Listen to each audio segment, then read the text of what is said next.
Ladies and gentlemen, welcome to episode 94. We're on that countdown to episode 100. I'm Pete. And I'm Pat.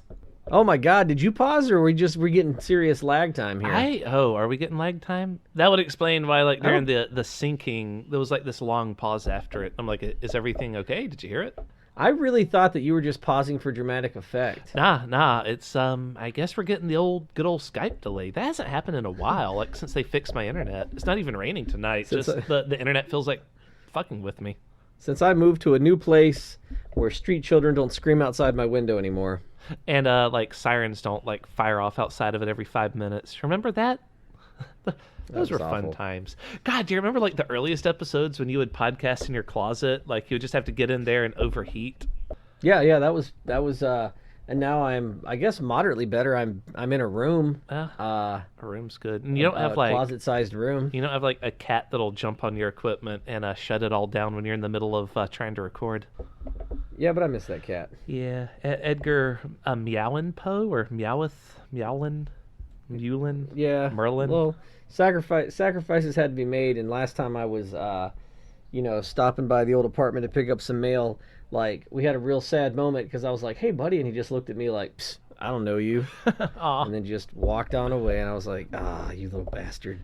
He's getting all catty with you. Yep. So, in today's news, I wanted to open it up with some Judge Joe Brown news. Now, what's funny about this is Pat got really sad because Pat, like all of us, would watch Judge Joe Brown on the TV when he was homesick with the flu. Yeah, I was about to say that, like, play it off like I wasn't aware of the story. Be like, Judge Joe Brown, I can't wait to hear about this story. I'm such a huge fan. I used to watch him in, like, the afternoons after, like, not after school, like, instead of school, right? Like, if I'm home and I'm sick, I have, like, a little head cold, turn on Judge Joe Brown, and his warm, inviting face would let me know that everything will be okay as he casts down judgment upon, like, teenagers that are getting all sassy with him. Well, the great thing about Judge Joe Brown was he was like America's dad judge, like he had that dad mustache and was like, listen, I'm going to tell you something. You got to treat women right and you got to pay your bills. And you're like, you tell him, Judge Joe. He was great. Well, Judge Joe Brown believes that Harriet Tubman has no place on the $20 bill and that it's insulting to the black race. Oh, you know what? I did read that, or part of that article at least, and I was just like, oh, no, fuck that. Why does he think that that's an insult? He says, oh God, there's so much about, like, what he said. He said it's to soften up public idea of taking a black woman and leading them to freedom. He says they can't get a white woman, so they want a black woman. They don't care. They just want a woman, and it downs masculinity. Well, okay, first of all, fuck him. Secondly, thanks to, what's that, like, creepy ghoul that lives at the White House's name again? Stephen Miller. Stephen Creepy. Yeah. Fucking Stephen, thanks to efforts from proven white supremacist Stephen Miller, which just this week it was shown that he had a significant amount of influence over Breitbart, pushing for, like, hyper-white nationalism and white genocide stories and all that on their website. Thanks to efforts from him from within the White House, you will probably never see Harriet Tubman donning the $20 bill because he did everything in his power to block that shit from happening. But we do get to see Judge Joe Brown go crazy. He continues, and he says the status of an ethnic group is determined by its men, not its women. And putting a black woman there before a black man is insulting to the black race because you're saying that men ain't worth a damn when you put a woman up there first. Well, he ain't worth a damn, so, yeah, let's start with that. Oh, he's not... Judge Joe Brown's not done yet. Oh, he Joe Browned on then? Oh, yeah. When they asked what he had to say about feminists, he said, they can go straight to hell, and I know they hate themselves because they got 2 X chromosomes instead of an XY. They are fraudulent, self-hating, and they're sick. He's... Like, I'm not sure what to say with this. Like, I don't really want to debate against it because then that makes it sound like he has a point, which is worth debating. So instead, I think I would just, like, if I were there in person, I would boop him on the nose very gently and be like, bless your pea-picking heart. You are... Why does that feels vaguely racist there, Pat? Why? Because I feel like any time that you condescend to a person of color and then use a metaphor about picking crops, it's got a bad look to it. That's something my mother used to say to me all the time. Like, when I was a little kid, if I did something stupid, she'd be like, bless your pea-picking heart, right? Right. So, okay, you're right. You're right, Peter, though. I should treat black people differently because of the color of their skin. I'd come up with a different metaphor. I'm just saying, you and your mom are white. Judge Joe Brown is an old black man. You gotta understand the context. Is all I'm saying. You're right. You're right. I'll come up with a different thing. I was just treating him like he was being an idiot, but sure. I mean, I think you should just walk up to him and just pluck mustache hairs out of his face.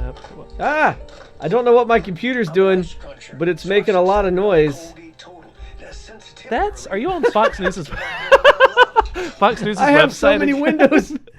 I'm sorry. I had so many windows open, and I'm like, which one is selling me toothpaste? Again, it's usually Fox News that starts starts playing the stuff whenever you're trying to look stuff up on their site. Yeah. So anyway, yeah, that's Judge Joe Brown. He thinks that that I guess female empowerment. The same thing that people think that, like, the idea that if you give somebody else equal rights, you have to take rights away from someone else. That it's that equality is a zero-sum game. Yep. See, here's the thing: everyone can be free. Someone doesn't have to be enslaved for someone else to be free, right? That's true. When they ended slavery in the United States, they didn't go, well, someone's gonna have to take their place. Well, they said that, but it didn't have to be that way. I mean, modern businesses are certainly trying to make it that way again, paying people slave wages, where you have to work like 3 jobs and you're still like in debt up to your eyeballs, to which you'll never be able to get out from under. America still definitely does that to people, but these days, instead of it being white people owning black people, it's the rich owning the poor. So, Yeah. Well, in other news, I've got a quandary for you. Imagine that you, Pat, that you're a single father, right? Yes. Your child is at a daycare. It has a standard pickup time, and you don't show up to pick up your child. What should the daycare do? So, at that point, I guess they should definitely. Oh, if they have my address, I'd imagine I live locally. Just like drive the kid to my place, right? If you were running late to pick up your child, let's say they've already tried to contact me. They can't get me anywhere. Then run it by the place, right? How crazy? All right, so like, how late do you think is an unacceptable amount of time to not show up or call to pick up your child? 10 minutes. 10 minutes. So, this daycare owner is conflicted after charging a single mom $600 for being late. How late was she? 3 hours. Yeah. Actually, no, that sounds about right. Well, what did they do with the kid, though? Well, the problem is they have to leave 2 daycare workers there until the mom shows up. So they just keep looking after the kid at the daycare. That's their policy. Okay. I wasn't sure what to do, but that sounds about right. Oh, well, they tell everybody that applies this place that it's $3 per minute late, right? Yeah. Because the employees that work at the daycare also have their own kids and other things to do, right? I heard of a amazing story once that I want to tell you about when this is over, but yeah, continue. So this woman was 3 hours late and, like, I guess did not call, because they were like, if she'd at least called, we would have been able to do something. And she didn't call. She was up 3 hours late, and now she's upset about the fee. And the lady goes, I can't stiff my employees or change the fee or waive a portion of it without dipping into my own pocket. So they said, chances are, they said they're going to put this on the next bill, and chances are the lady won't pay it and the kid will get kicked out of daycare. Okay. But why would you be 3 hours late if, like, you weren't dead or it wasn't zombies, and then, like, not call? If you're a bad mother. In an update, they explained that the mother didn't have an excuse, and the emergency contact said she was. So, and the emergency contact they called said she was on her way, and I guess they didn't show up either. Wonderful. Yeah, I'm coming to get the kid. Don't worry. As soon as I'm done with this Heineken. As soon as you hang up the phone, man, fuck that baby. All right. Is that the end of the story, or? Yeah, no, they just charged this lady $600 for being late, and it's like, that's crazy, but also 3 hours. That's an insane amount of time. So there was this one daycare this one time that were forever. It was forever having parents show up like 5-10 minutes late to pick up their kids, like after they closed, and that became enough of a problem that they decided to start charging like I think it was $15 per additional hour, like a way more reasonable fee, right? Or maybe it was $15 for every 30 minutes, but it was a much smaller fee. Do you know how late on average people were after they implemented that fee? On average, like a lot of parents started being 1-2 hours late was at that point it's no longer a fee, it's now just an additional service for $30 extra. They'll watch my kid for 1 more hour. Cool, I'll pay that. Yeah, that's why you got to make it prohibitively expensive. Yeah, so that you'll discourage people like this lady from being 3 hours late. You have to charge them, either such an exorbitant amount that they won't keep doing that shit, or have no fee at all. Because if you have no fee at all, then for the most part you won't encounter people like this lady. It would be typically people that do the right thing and show up on time. It's I'm sorry, continue. I was just gonna say it's like Penn Jillette said that if someone asked him not to kill an endangered species, like this one particular tortoise, he wouldn't do it. But one time they told him it's $600 if you kill it. And at that point, he's like, I'm definitely going to, like, for a friend's birthday, bring them out and have them beat this turtle to death with a baseball bat, because that would just be a $600 gift I would be giving them at that point. Because it takes the moral imperative away from him and just turns it into a service. Right, exactly. Which is why we need what do you call it? Those laws where like you're fined a portion of your income, like speeding tickets for rich people are like a portion of like what they have. So, people get like $1 million speeding ticket if they're a millionaire or a billionaire. Nice, yeah, fuck them. I agree with that. Let the precinct get like major Christmas bonuses for everyone. Yeah, why is the burden so high on me because I'm poor, but a rich person has to pay the exact same amount for a speeding ticket? Yeah, which, that's nothing to them. At that point, it's like, oh, so I'm free to just drive 90 everywhere I go. Perfect. That's why we say laws are there to punish the poor. Speaking of punishing the poor, Pat, yes. Los Angeles. Mm-hmm. Sunny Los Angeles. Horrible homeless problem. Apparently, they did a report. They found out that LA has more vacant homes than homeless people. I bet if we put our heads together really hard, we could come up with like a good solution to both those problems. Too many empty homes, too many homeless people. Or more empty homes than the number of homeless people. Nope, I don't have a clue. I guess we should just shoot all the homeless, feed them to the rich. No, I know that seems like a simplification because they basically counted, all empty homes and like luxury condos and stuff like that. But so basically, people in Los Angeles are homeless because they fucking people own second homes and rich people, rich fucking people own too many houses.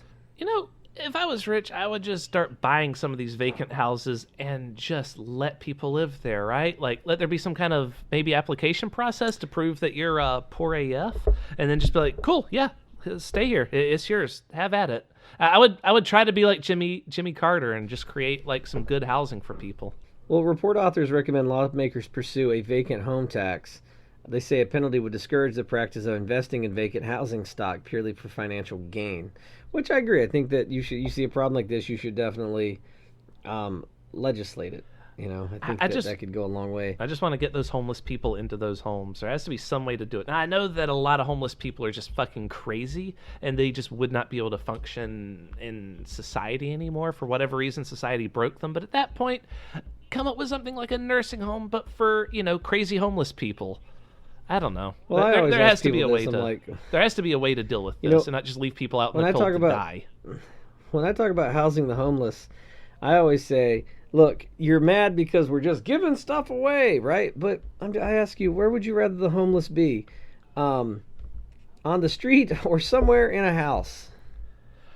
Yeah. I mean, I'm never... Even if we had to pay for it with our taxes. I'm never mad at handouts because whoever is telling you, oh, they're just getting a handout, I guarantee you they're just driving along on a road that they didn't pay for. They didn't pave it themselves. They're probably living in a house that they didn't put together. They go to the grocery store and pick up food that they didn't hunt and kill themselves, that they didn't grow the crops themselves. They're getting handouts left, right, and center. They just don't see it that way because, I don't know, they did whatever they feel like has entitled them to that. I have the paper money and the plastic card, and that means I get this side of beef. Anyway. So, fucking, goddamn rich people, man. Speaking of rich people, this has nothing to do with rich people. I'm just blowing through these articles I got. I'm just being mad at the middle class at this point, but yeah, go on. I don't know, man. I'm mad at the middle class because they keep buying into all the bullshit. Yeah. Yeah, I mean, that's kind of what Fox News is designed for. It's the moderately wealthy telling or being told by the phenomenally wealthy to tell the middle class to hate the poor, right? Like, that's just sort of how the pecking order goes.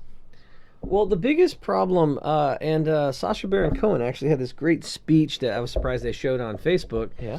About how Facebook's refusal to censorship anything. He says if Facebook was around in 1939, they would have allowed Hitler to buy 30-second ad spots about the ultimate solution to the Jewish question. Yeah, because, I mean, at that point, it's just kind of a freedom of speech thing. I mean, look at all the shit Stephen Miller's allowed to say these days, and all the stuff that Breitbart's allowed to say, and they're able to take out ads and talk about what we should do about the Mexican problem, as they call it, which is, by the way, still murdering children in baby cages on the borders. And that shit hasn't stopped yet. It's just become a lot harder to see because they've moved them into repurposed World War II concentration camps for Japanese Americans, which are now, unmonitored. Yeah, camps they can't even for, get yeah. they can't even get like lawyers in there. I Somebody brought up a really good point. I was trying to say like unmonitorable, but then I'm like, is that even a word? But anyway, I digress. Someone brought up a fact that it's actually a violation of an article in the Constitution that says that it doesn't say a citizen. It says no person may be tried or held without due process in the United States or within its jurisdictions. Yeah. So they're actually they're violating the Constitution because it doesn't say you have to be a citizen. It doesn't say that those rights only apply to citizens. It says people within the United States. Yeah, and I mean, but that's why the current administration doesn't give a shit about the Constitution, even though That's fine, Fox News but- and their supporters but are all that like, the doesn't- Constitution, but- herpadoo. That doesn't mean that they should why I don't know why this hasn't been taken to the Supreme Court like this. Just because they don't believe in it doesn't mean they have carte blanche to fucking wipe their ass Yeah, with the but I Constitution. mean, the Supreme Court's already been like loaded with people like Rapinoff that will just say whatever Trump tells them to. So, Ruth Bader Ginsburg got sick again, and I started screaming at the computer, "No!" Just one more year, and we'll be able to have a decent person replace her. Just Please, make it Ruth one Bader more Ginsburg, year, just- RBG. Just you've lived like 100 of them. You got to make it, like Yoda, 800 years old. Come on. That's why I liked one of the things that the Palmer Report said one time after another one of RBG's health scares, which is, sometimes we need to ask ourselves what kind of world we want to leave behind for Ruth Bader Ginsburg. She's going to outlive us all. Well, let me hit you with a Dear Wesley, because I got one of those. It's the most wonderful time of the podcast. All right, hit us with it. Dear Wesley, Grandma's fear of teen's pet snake causes family uproar. So, Dear all Wesley, right. My niece Vicky will be 18 in a few days. She works part-time and has started college. Her mom, my sister, lost her husband last year. Already you can tell these people are old because they're telling Wesley stuff that no one cares about and is not relevant to the story. Yeah, so, okay, his sister... Wait, so that sounds like his sister's sister is his mom? My niece, Oh. whose mom, my sister, lost her husband. All right. Okay, all right. He could have just said my niece, and my niece's dad is dead. That would have been easy. Vicky did research on finding herself the right pet because my sister has allergies. Vicky's mom. So with her own money, Vicky purchased a little garter snake. Unbeknownst to us, Grandma had an incident with a snake as a child. Grandma has now threatened to never visit Vicky. She said if anyone gets sick, don't call her. Vicky now feels that she must choose between Grandma and her pet, and she's heartbroken. My niece doesn't drink, sleep around, or use drugs. Again, this person is old because what does it matter if Nikki does drink, sleep around, or do drugs? I don't know.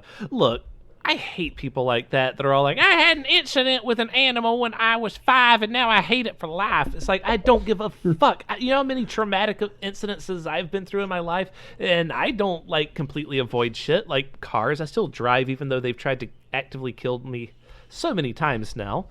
Man, I've been menaced by dogs, poisonous snakes. God.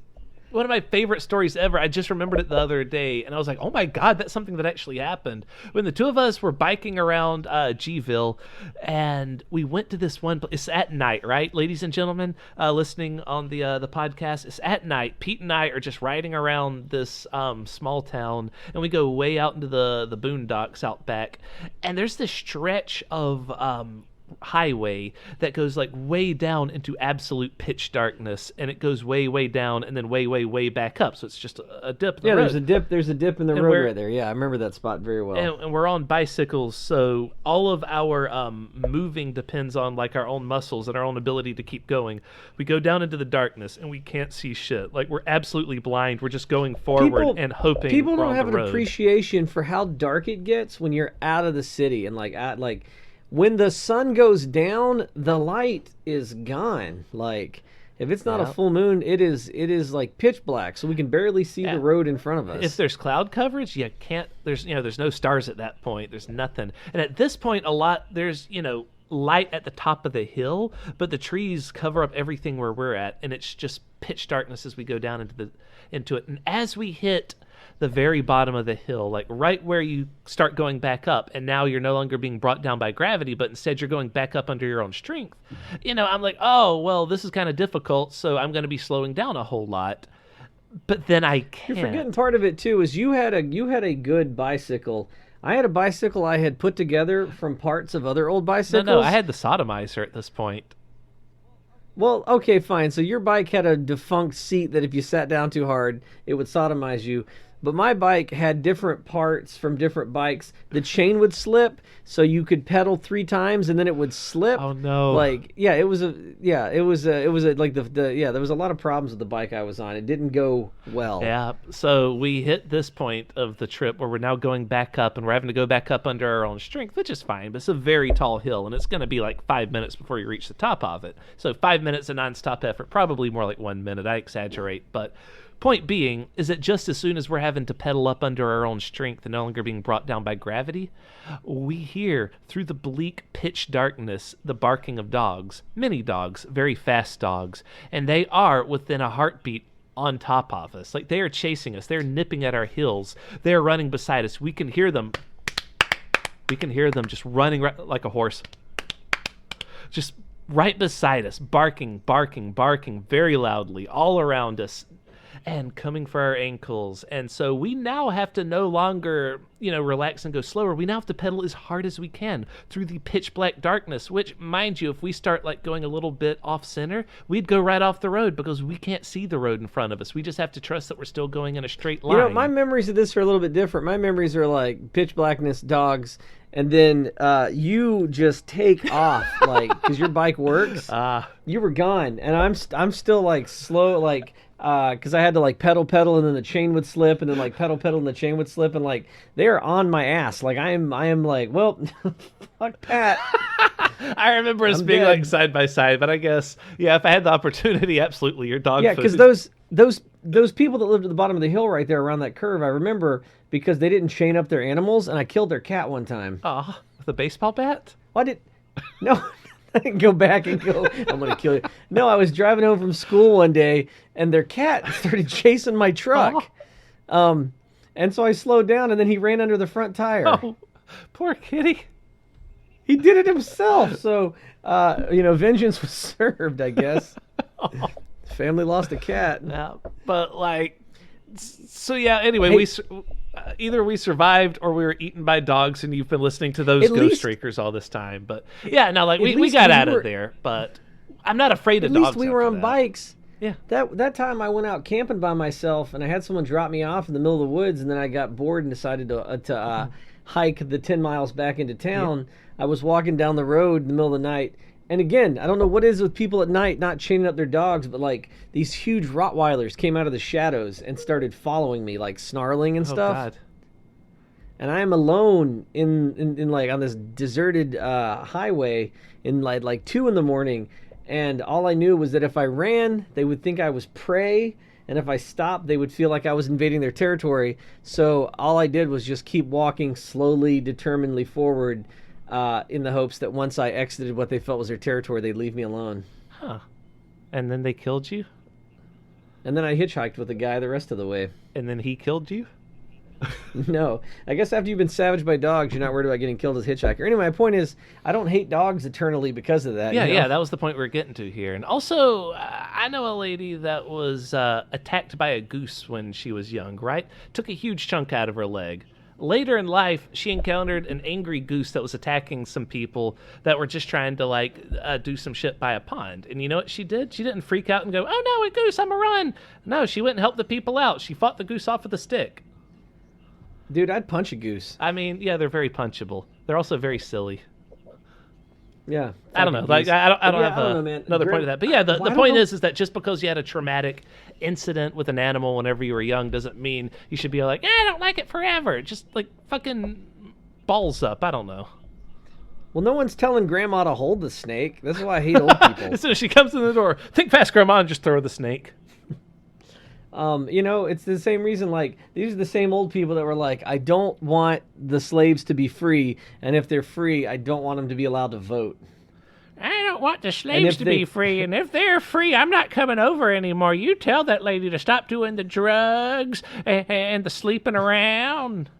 It's like, come on, and Grandma. You tell them if they're allowed to vote, Grandma's never coming to visit anymore. Well, that's something I can live with. Yep. God, speaking of black people being allowed to vote and Grandma Wesley being a pain, I was just going to say, speaking of all of that, you have to go home and face your grandparents soon with the whole Trump impeachments just having happened, right?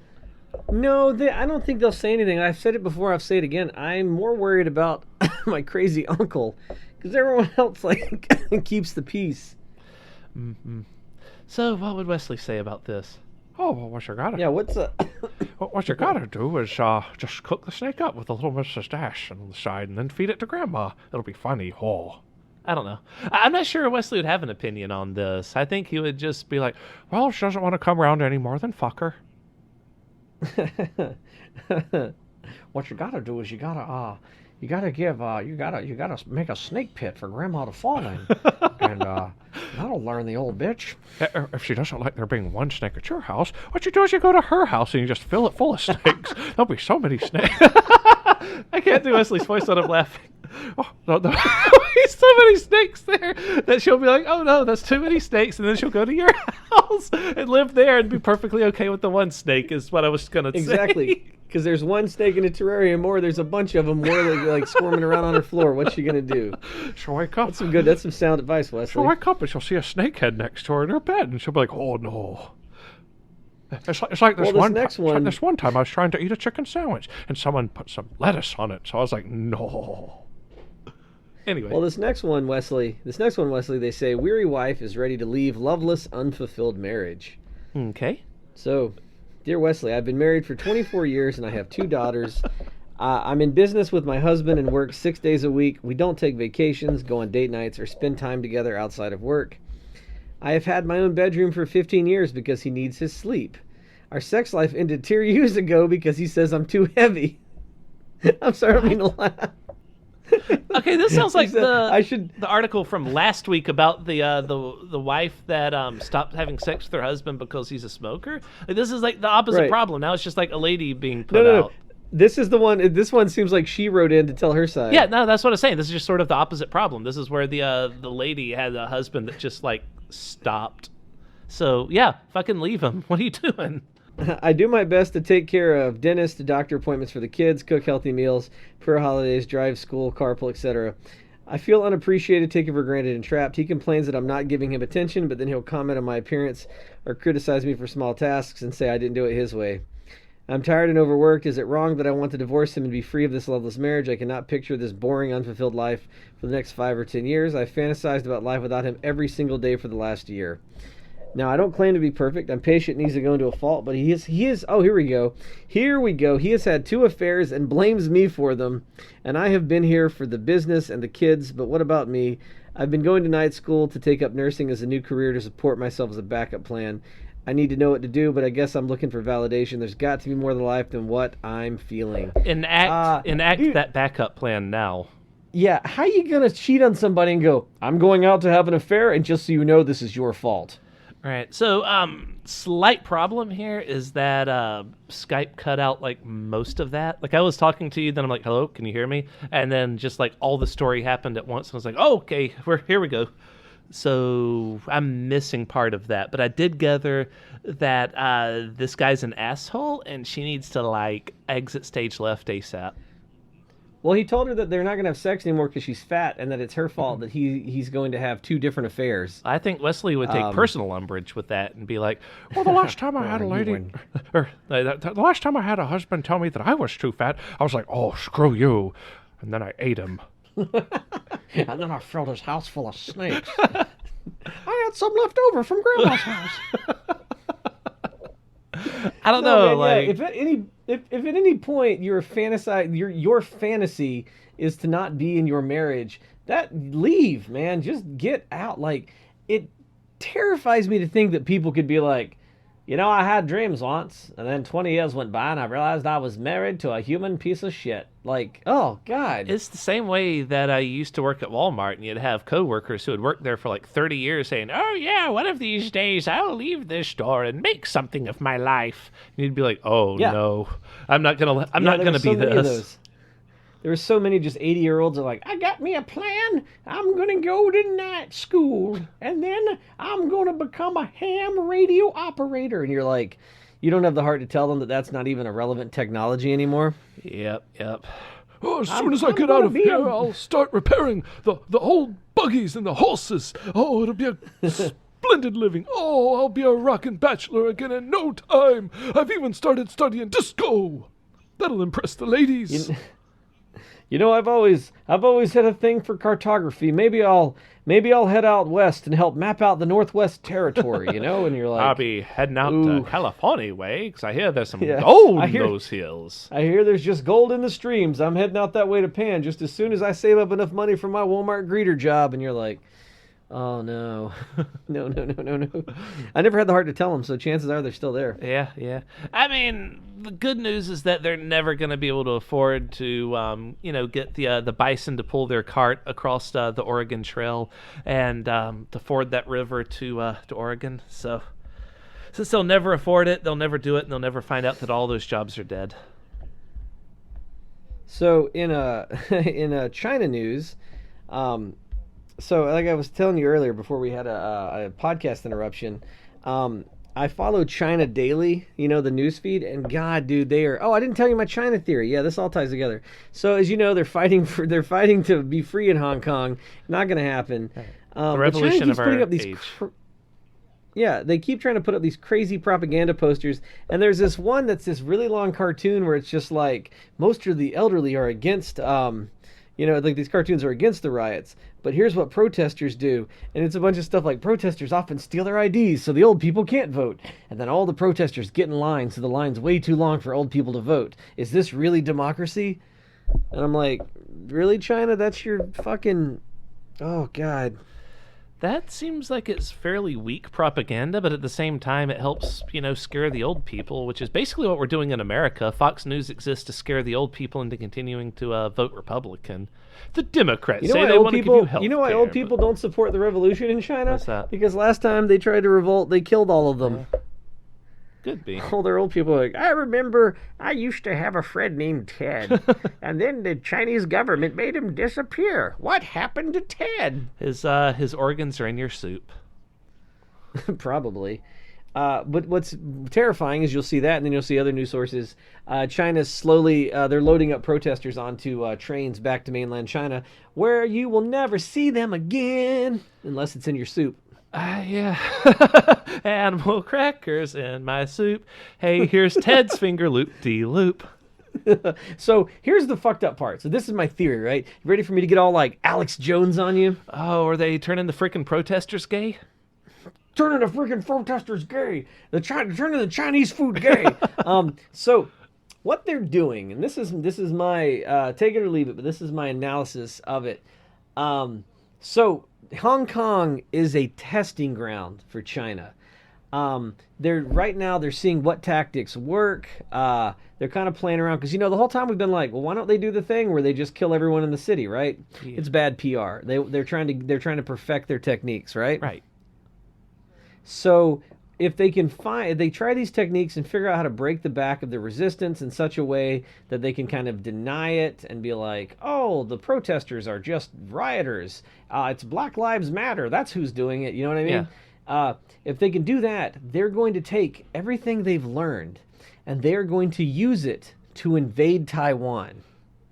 Interesting. You think that's their end game is to just take over Taiwan and use the exact same type of propaganda measures that they're learning from their own citizens? Yep, they're finding out. They're learning and figuring out what's successful right now because they've always wanted to retake Taiwan. A little history lesson: if you don't know why Taiwan is what it is, during the Chinese Civil War, when the communists won and defeated the I guess pro-democracy or whatever they were. Forces, they fled, and the Chinese government fled to Taiwan and set up a government in exile. They called themselves the true Chinese government. The communists called themselves the true Chinese government, and so then Taiwan kind of ended up becoming like its own sort of free, independent China on an island off the coast of China, right? Right. And China has always hated that, but they've always kind of had the U.S. to keep them from getting too crazy into like tipping the balance and just like eating Taiwan. But now with the United States paralyzed and kind of learning from United States propaganda and realized if you can use the internet, like they have their own Chinese internet, if you can control the internet to make people think that like, oh, they're just these pro-democracy people, they're just rioters in the street, they're just criminals. When you do something like take over Taiwan and instead of saying we're invading Taiwan, say we're unifying China, these people that don't want this are just pro-Western, rabble-rousers, and then make all your enemies just disappear with no PR scandal, you've got it. And they're succeeding. Like, they're doing really well in Hong Kong right now. Yeah. I mean, I wonder how long it could last, because even Fox News' propaganda kind of falls apart, except for, with the most gullible of citizens. But... I don't know. It's it's just one of those things where like I think it'll only work until they get an incompetent enough leader that it punches holes in all of their fake news. You know what I mean? Well, I think part of it too, and this is me talking out my ass, but I think part of the thing with China is it comes down to like that idea of national character, right? Where in China it's all about like you're not an individual, you exist to serve the whole, right? Right. You exist to serve China. Whereas in the United States, we are all about our rugged individualism, So tactics that necessarily work in China don't necessarily work in the United States. A few things.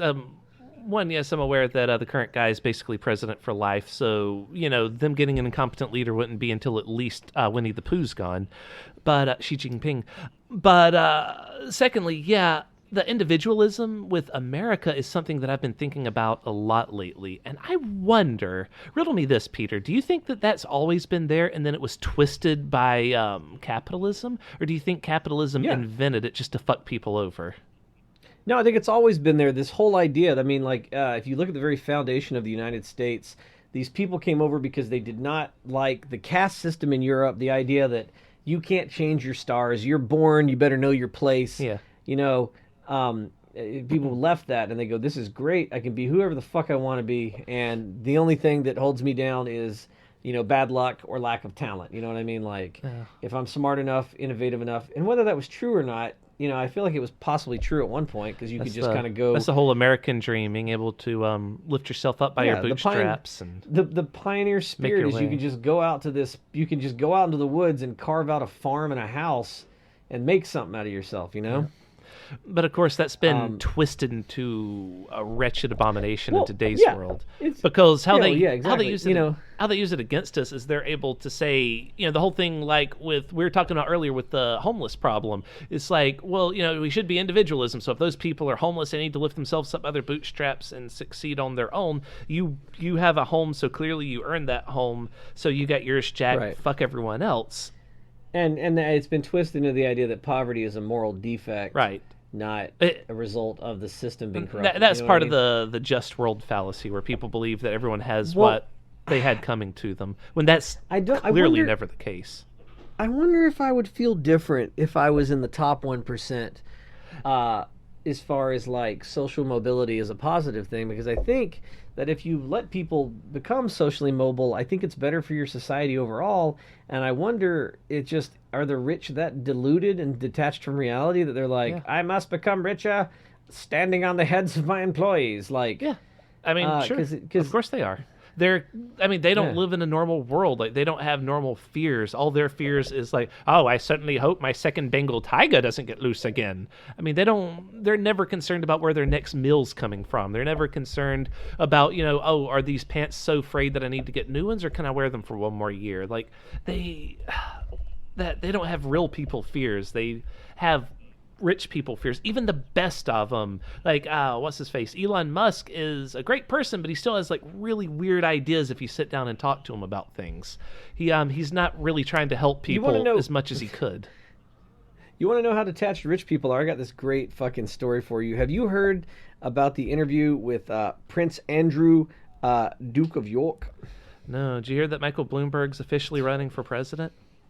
Fuck that dude. So here's the thing. Here's the crazy thing about Prince Andrew.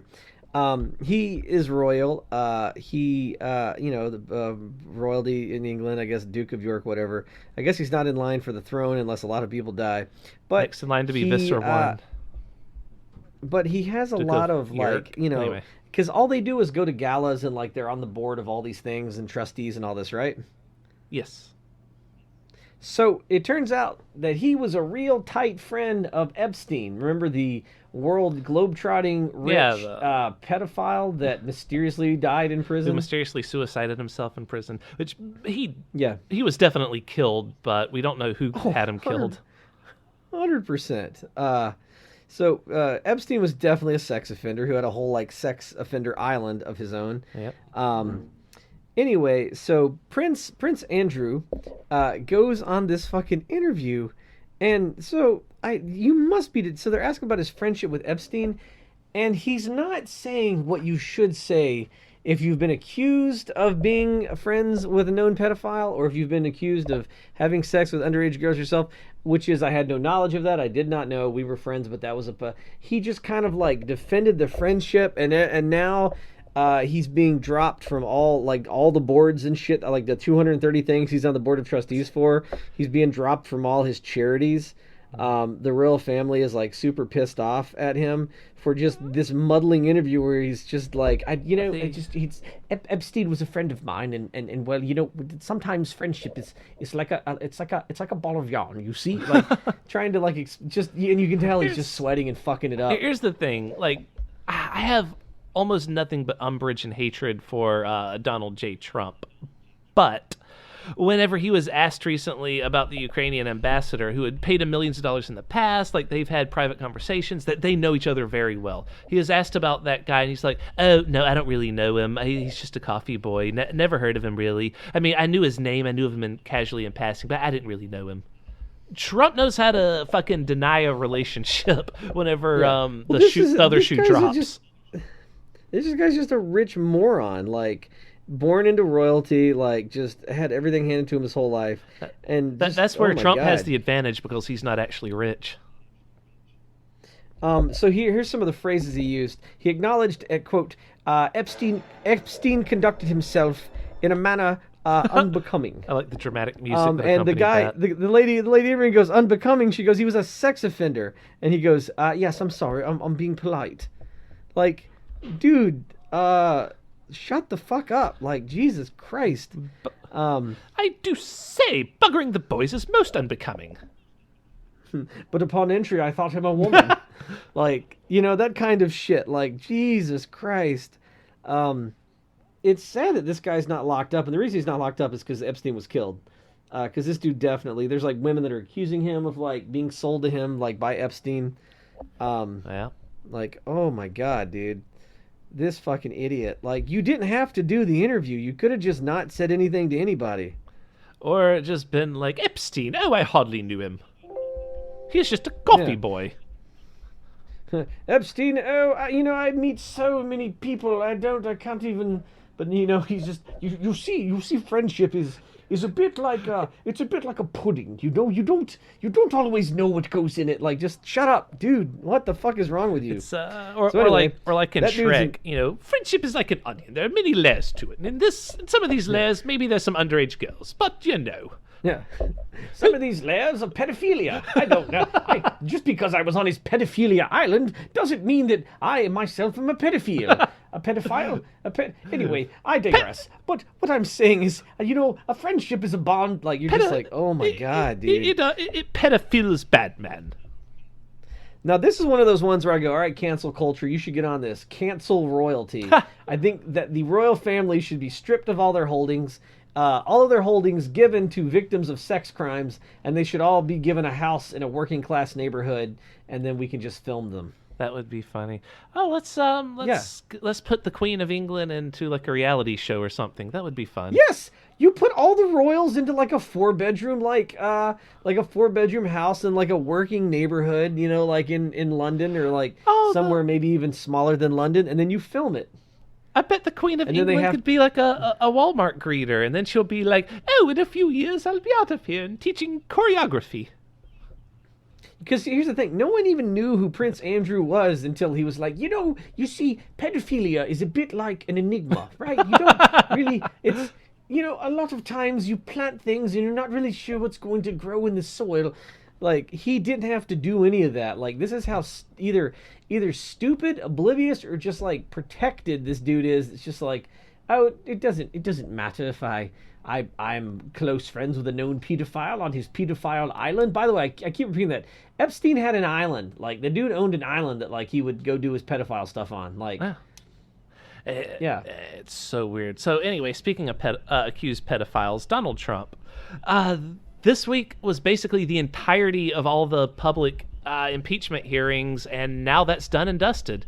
And what did we learn this week? That he's 100% guilty. What did we know before this week? That he's 100% guilty. So, okay, whatever. I got 2 examples for you of this. I've got many arguments about this. So, I got in an argument with somebody, like in New York right now, instead of fixing the subways, they're just funding a ton more subway police. Okay. Do we get to, ride on their shoulders to work, or? No. They just kick homeless people out of the subway and arrest ladies selling churros. Huh. Weird. And so I got an argument with this guy about how they are breaking the law and blah, blah, blah, and you have to adhere to the law. And I said, but if a law is inherently unjust, a just man will break an unjust law. And we were having an argument about it. But then later on, we're talking about something else, and he's like, and you know what, about the impeachment? I don't even care about a phone call. And I'm like, so you're not a law and order guy. You're a tribalist. You're saying, I respect the law if it benefits my argument or my tribe. But if somebody in my tribe is accused of a crime, I don't care. Yeah, that's what he's saying. Yeah, and also, well, I mean, hey, at least he's fucking honest. I'll give him that. Like, yeah, that's way more refreshing than somebody that's like just trying to like, explain it away and be like, well, you see, Trump is a bit like a piece of yarn. You don't really know where the ends are, and it's just you have to trust that he'll become a hat one day. Yeah, I mean, at least he's not going to turn around and be like, yeah, but what about Joe Biden? It's like, nah, he's not even trying to like flip it around with the buttery mells or anything. It's just straight to, yeah, I know he's a criminal, but fuck it. But sorry, I'm looking at fucking Trump's Twitter, and like this dude is going crazy. It's a few things. Like, you can't abuse power like this, because if he can get away with this, he could do it in progressively bigger and worse ways. He's getting many Ukrainians killed by denying them weapons. He is not guaranteed that he's going to continue to support them in 2020. So he's definitely going to fuck them over because they came back to bite him this time, right? So he's probably out for blood there. Like, he's going to get a lot of people killed because of this just a phone call, right? So that's why it's important to sort of nip this in the bud before things get so much more out of control. But of course, things have already gotten progressively out of control because he's been allowed to stay in office for this long. I mean, let's go all the way back to Puerto Rico and the 3,000 people that died because of his inactions there. Let's look at the baby cages and all those dead children. Let's look at all of the dead people that the Turks killed. Like, he's killed a lot of people. Not to mention how much bullshit he has destroyed in America just through like ripping apart the EPA. Yeah, and deregulating businesses, etc. And I said, you know what? The thing is, I don't even care about Trump. He should have been impeached by a wide bipartisan majority a long time ago. He's accomplished nothing, absolutely nothing during his presidency of any consequence. He said he's going to do a lot of stuff, but so far he hasn't actually done anything except like cause problems that then he claims to have the solution to.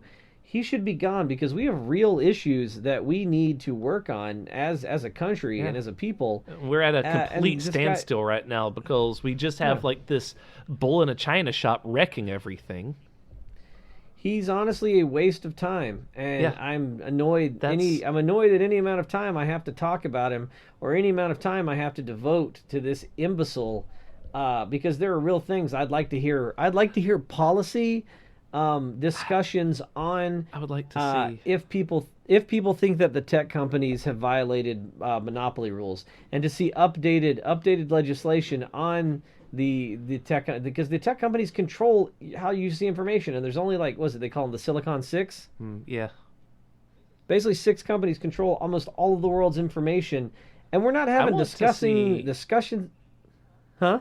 Just speaking of this type of shit, monopolies and technology, I want to see the stranglehold that cable companies in America has over the internet gone, right? Like, in most places, the internet only provides you like the shittiest possible services imaginable when they could be providing you with way, way better shit. And they're actively fighting against things like Google Fiber connections that could be getting you, fucking hundreds of way better internet than you have right now. Internet anyway, right? Needs to be declared, like, there needs to be a public option for internet access, like a public Wi-Fi, right? I know someone that lives like not too far away from me who has like 500 megabyte download speed. I have 15 megabyte download speed, and I live like 1 mile away. Why can't I have that internet? Because of the fucking stranglehold that fucking, what is it, Pineland here?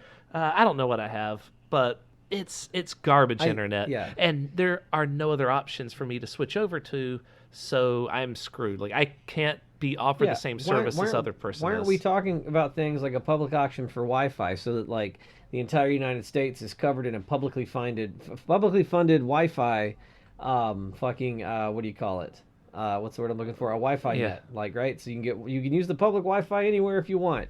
It's publicly funded, your tax dollars. And it needs to be like 100 down, 100 up minimum. That way, the cable companies have to provide a better service than that if they want to possibly get your money. But right now, like, you either, pay Comcast's, ass bills for piss poor internet, or you just don't have internet if you're in a Comcast area. The thing about funding a public option is it always creates a competitive edge.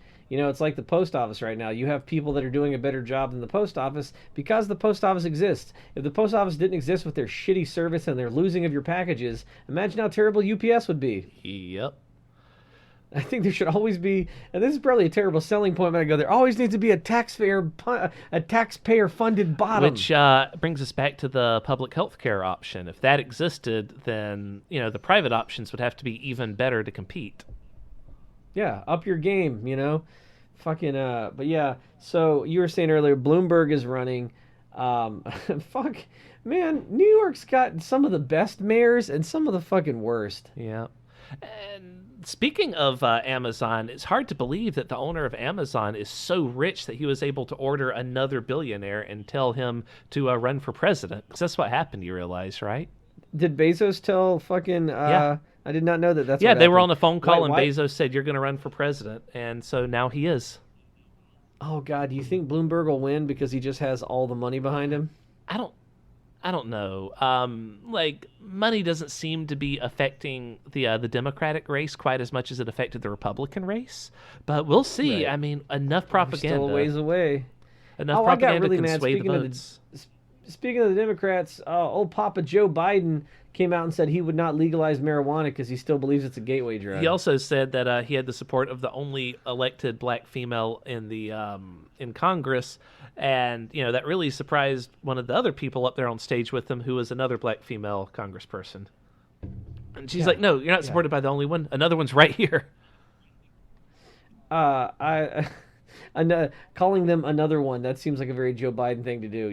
The black ones, they love me. I can't remember her name. I was hoping you'd provide it.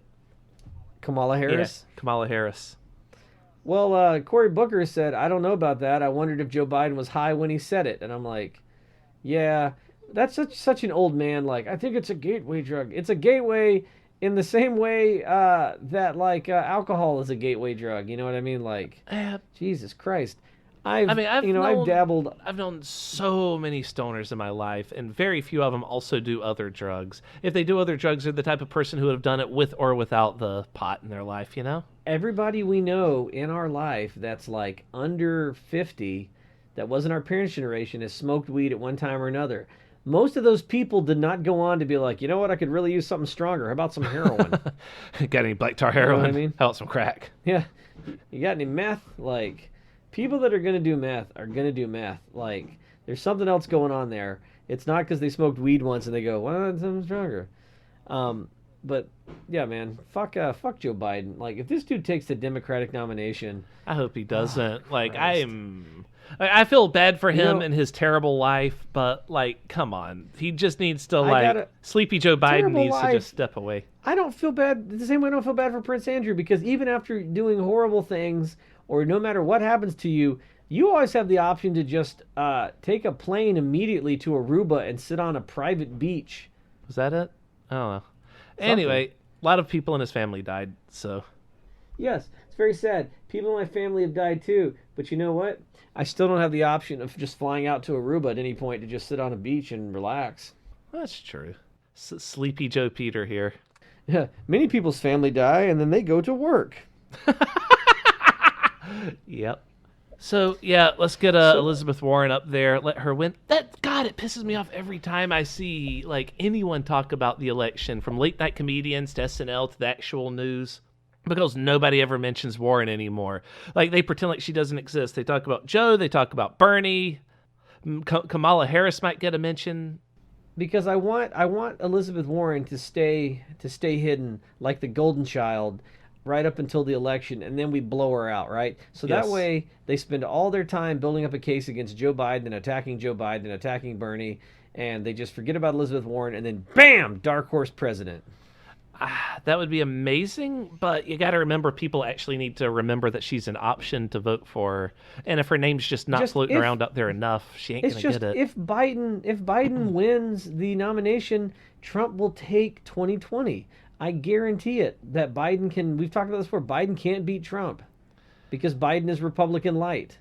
Well, I mean, yeah. You know what I mean? He's not going to get enough actual Republicans to like hold their nose and vote for him. Instead, they'll just keep voting for like super strength Republican. We're going to get rid of all the Mexicans. Trump. Click. Mm-hmm. And even people with tans. Yeah. If you have too dark of tan, you're going your ass back over Trump's wall. That doesn't actually exist, but who cares? So hopefully America will make the right decision in the primaries, because and like, Biden did something that I thought was so stupid once. Remember that time he talked about that, like, back in high school he would have taken Trump behind the high school and belted him one? And you're like, what purpose does this serve, old man?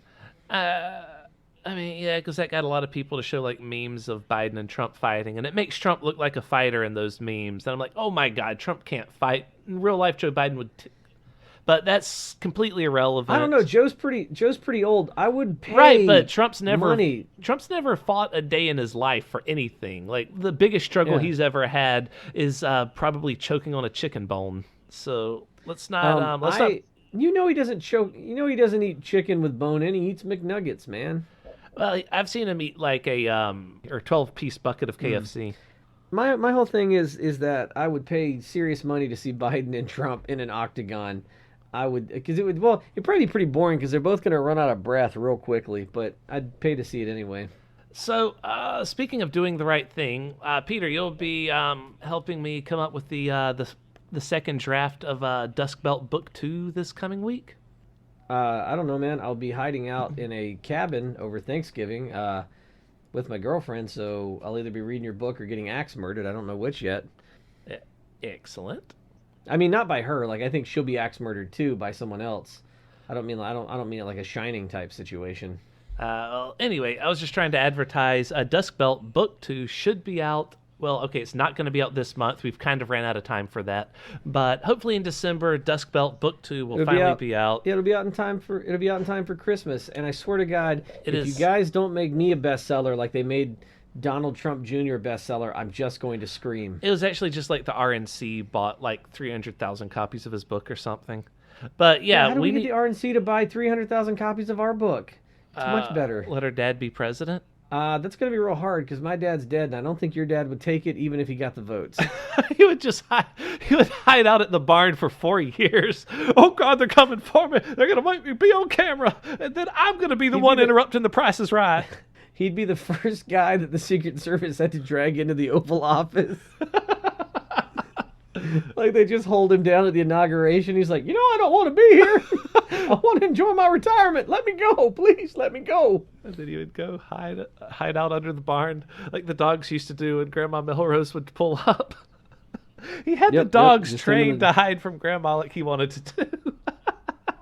I mean, you know what they say, live vicariously, I guess, through your pets and your children.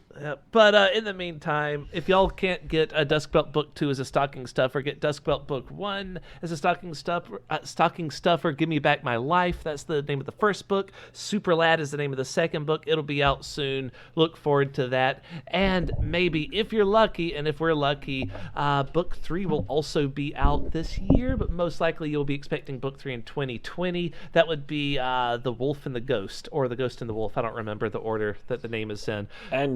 And as always, remember to like and subscribe. I hate asking for it, but God knows it's going to help us do this full time one day instead of our regular jobs.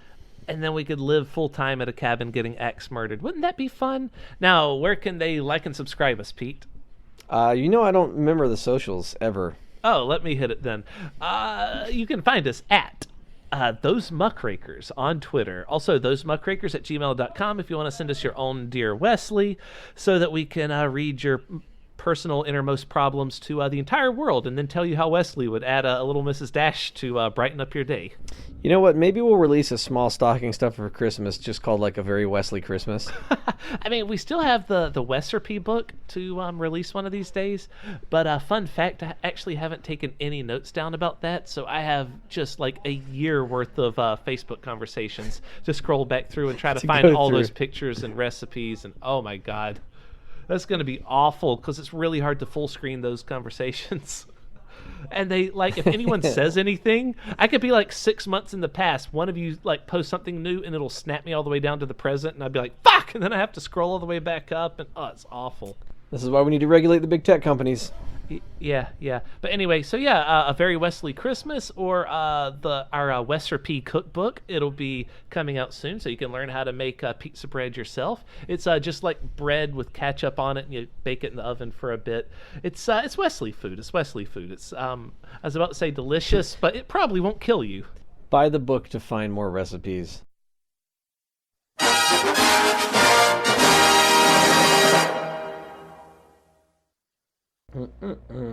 Bing bong bing.